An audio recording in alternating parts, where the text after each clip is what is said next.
কথাগুলো খুব ভালো করে মনোযোগ সহকারে শুনবেন। অযথাই দেশি ছাগলের 3 নাম্বার বাচ্চার মতো ভ্যা ভ্যা করবেন না।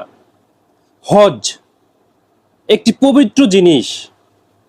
সারা জীবনের একটি একটি আশা থাকে, বড় একটি তপস্যা থাকে যে হজ করবে।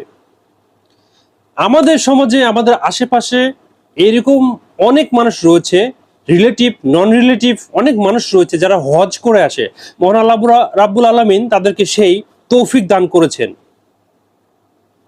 কিন্তু হজ করে আসার পরে কি হয়? মানুষ তাকে সম্মান করে, মানুষ তাকে অনেক শ্রদ্ধেয়বান একজন ব্যক্তি হিসেবে গণ্য করে, কারণ তার নামের শেষে থাকে হাজি টাইটেল, হাজি।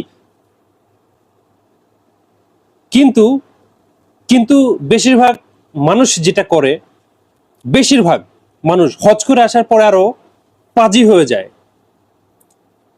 তাদের অন্তর, তাদের মুখ বলে এক কথা, অন্তরে চলে আর এক কথা।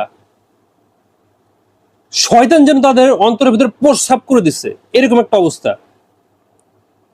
হজ করে আসলেই একদম হাজি টাইটেল লাগালেই একদম পবিত্র ভালো মানুষ হয়ে যায় না।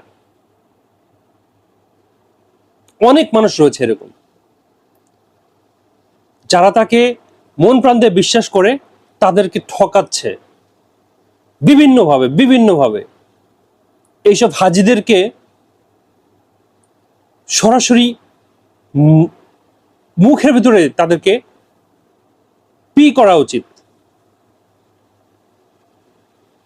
নিজেকে হাজি ভাবো। হজ করে আসছো, হাজি, অনেক বড় টাইটেল নিয়ে আসছো। হজ মানে বুঝো, পবিত্রতা মানে বুঝো। তুমি হজ করে আসছো, তুমি একজন হাজি। পবিত্র মক্কা শরীফ থেকে তুমি ঘুরে আসছো, যেখানে হাজার হাজার হাজার হাজার মানুষের যাওয়ার স্বপ্ন, আকাঙ্ক্ষা, কিন্তু পারে না। তুমি করে আসছো, তুমি একদম পবিত্র হয়ে গেছো। আসার পরে কি করতেছো? তুমি যখন পবিত্র হয়ে গেছো, তারপরে কি করতেছো? মানুষ তো তোমাকে মানে সম্মান দিচ্ছে, মানুষ তোমাকে বিশ্বাস করতেছে। তুমি মানুষের বিশ্বাসের কি মর্যাদা দিচ্ছ? হজ করে আসলেই সবকিছু সবকিছু একদম ধোয়া তুলসী পাতার মতো হয়ে যায় না। মানুষের অন্তরটা হচ্ছে আসল।